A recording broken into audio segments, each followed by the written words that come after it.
Scooty শেখানোর রহস্য।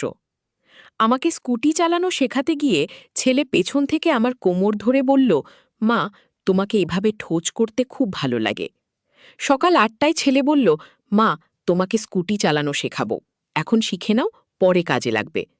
আমি রাজি হলাম, অনেক দিন ধরেই ইচ্ছা ছিল। বাড়ির সামনের খালি রাস্তায় স্কুটি নিয়ে এলো। তুমি সামনে বসো, আমি পেছনে।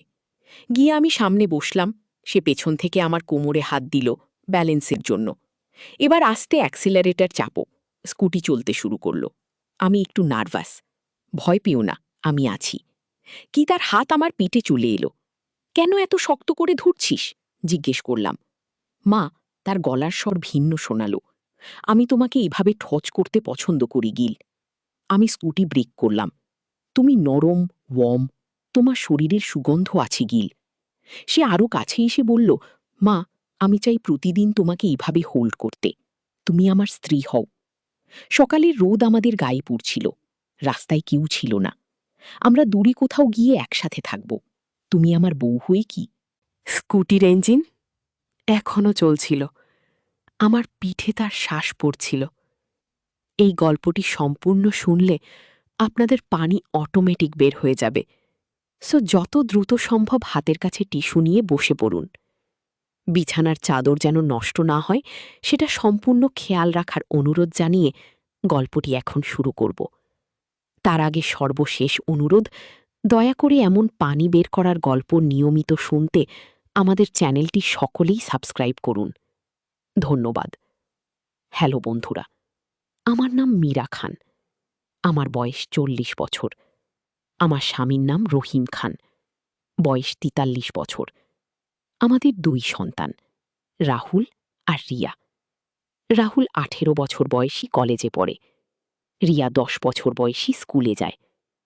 গত সপ্তাহে এমন একটা ঘটনা ঘটেছে যেটা এখনও আমার মাথা থেকে বের হচ্ছে না। সেদিন সকাল ৮টার সময় রাহুল আমাকে ডেকে বলল, মা, আজকে তোমাকে স্কুটি চালানো শেখাবো, দেরি না করে এখনই শিখে নাও।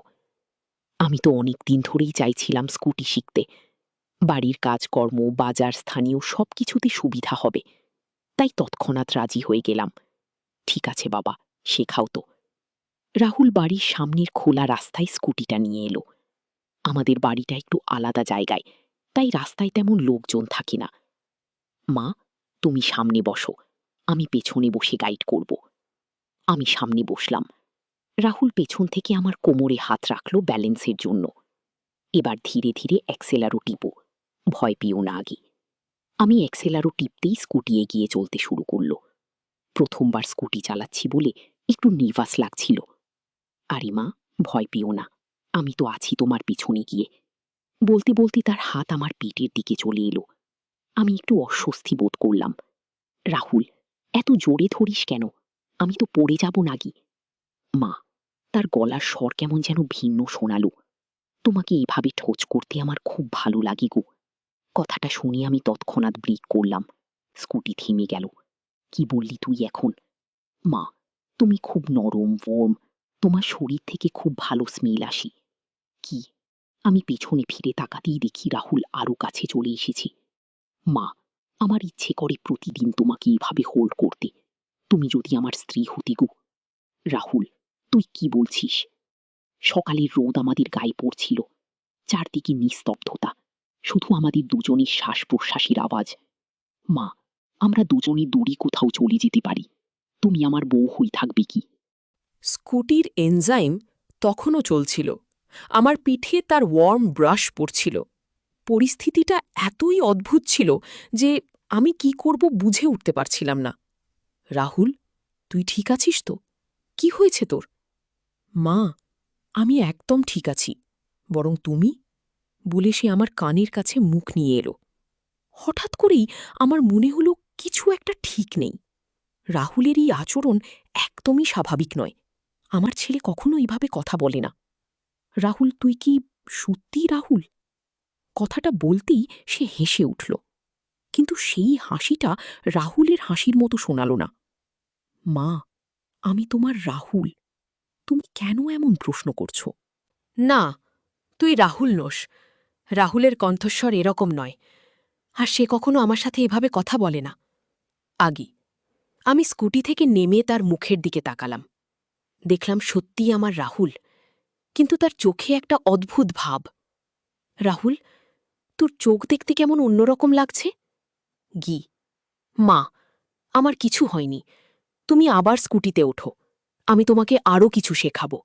গু, কিন্তু আমার মনে সন্দেহ তৈরি হয়ে গেছে।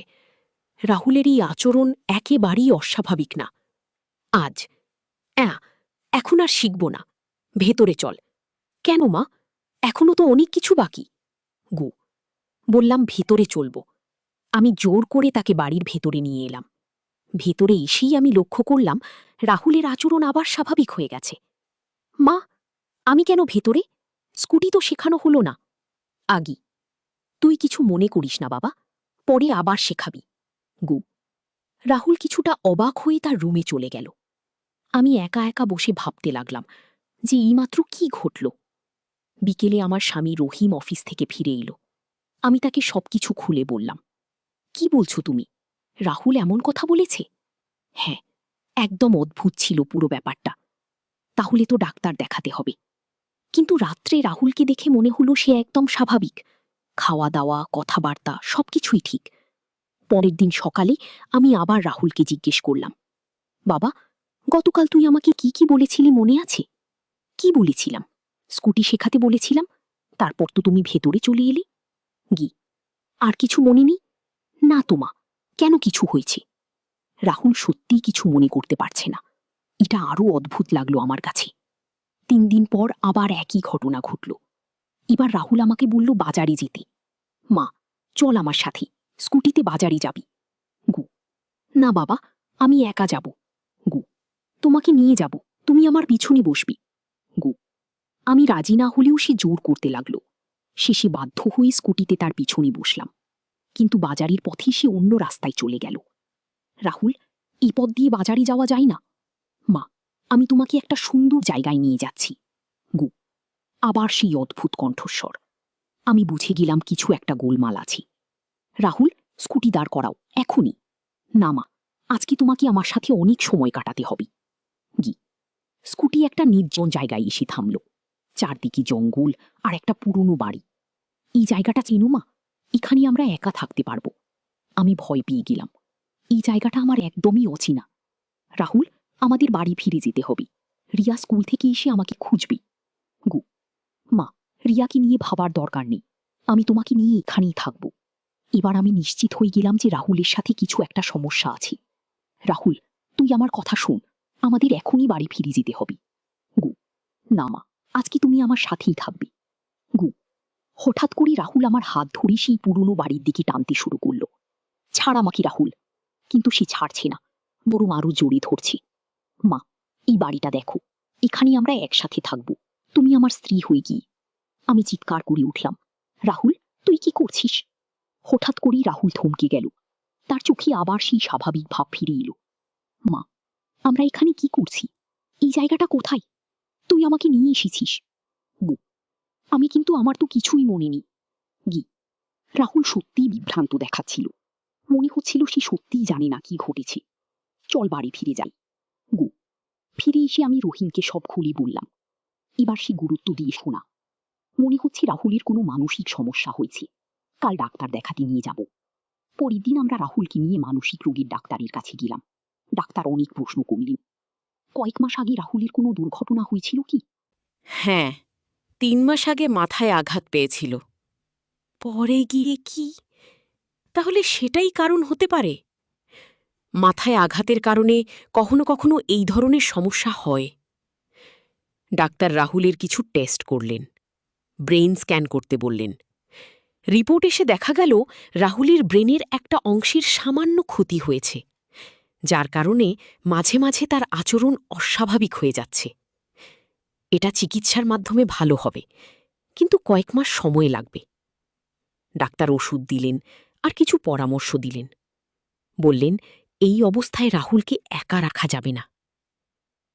এরপরে আমি রাহুলের প্রতি বিশেষ নজর রাখতে শুরু করলাম। যখনই তার আচরণে কোনো অস্বাভাবিকতা দেখতাম, তৎক্ষণাৎ তাকে সামলাতাম। 2 মাস চিকিৎসার পর রাহুলের অবস্থা অনেক ভালো হয়ে গেছে। এখন আর সে অদ্ভুত আচরণ করে না। আজকে আবার সে আমাকে স্কুটি শেখাতে চাইল। এবার আমি রাজি হলাম, কারণ আমি জানি এখন সে সম্পূর্ণ সুস্থ। মা, আজকে কিন্তু পুরো স্কুটি চালানো শিখে যেতে হবে। ঠিক আছে বাবা, শেখাও। এইবার যখন সে আমার কোমর ধরল, আমি বুঝতে পারলাম এটা শুধুমাত্র ব্যালেন্সের জন্য, আর কোনো উদ্দেশ্য নেই। স্কুটি চালাতে গিয়ে প্রথমে একটু সমস্যা হলেও পরে ভালো হয়ে গেল। দেখো মা, তুমি কত সুন্দর স্কুটি চালাচ্ছ গো। আমার মনে হচ্ছে আমি পারবো গো। অবশ্যই পারবে, তুমি আমার মা। আজকে রাহুলের কথায় সেই স্নেহ, সেই ভালোবাসা ছিল যা একজন ছেলের মায়ের প্রতি থাকে। স্কুটি শেখা শেষে আমরা বাড়ি ফিরলাম। রহিম অফিস থেকে এসেছে। কেমন হলো স্কুটি শেখা? খুব ভালো হয়েছে, রাহুল খুব ভালো শিক্ষক। রাহুল হেসে বলল, মা এখনো পুরোপুরি পারে না, আরও কয়েকদিন প্র্যাকটিস করতে হবে। গুই, ঠিক আছে, আরও শিখব। সন্ধ্যায় আমরা সবাই একসাথে বসে চা খেলাম। রিয়া স্কুলের গল্প বলছিল, রাহুল তার পড়াশোনার কথা বলছিল। মা, কাল আমার একটা পরীক্ষা আছে, তুমি আমাকে কিছু সাহায্য করবে? অবশ্যই বাবা, তোর যে কোনো প্রয়োজনে আমি আছি গো। এখন আমার পরিবার আবার স্বাভাবিক হয়ে গেছে। রাহুলের সেই অদ্ভুত আচরণ আর নেই। কিন্তু সেই দিনের কথা আমি কখনো ভুলতে পারবো না, যখন আমার নিজের ছেলেকে আমি চিনতে পারছিলাম না। মানসিক স্বাস্থ্য সত্যিই খুব গুরুত্বপূর্ণ। একটু সমস্যা হলেই পুরো পরিবার বিপদে পড়ে যায়। আমি এখন নিয়মিত ডাক্তারের সাথে যোগাযোগ রাখি, রাহুলের ওষুধ ঠিক মতো খাওয়াই। আজকে রাহুল আমাকে বলল, মা, আমি